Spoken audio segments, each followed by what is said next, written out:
Makao makuu oye! Heri ya mwaka mpya.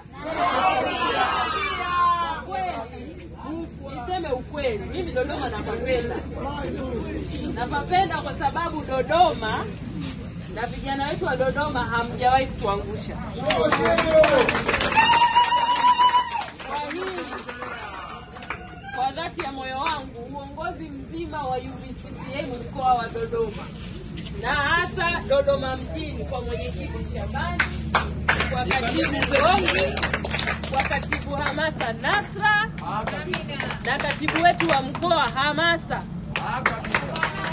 dadangu Sela, hatujawahi kufeli. Yaani kuna chemistry fulani ambayo wanaipata hapa. Na kwa sababu hapa ndio makao makuu ya chama, serikali na dini pia, lazima tuoneshe kwamba tuko makao makuu. Jambo ni moja ambalo limetukusanya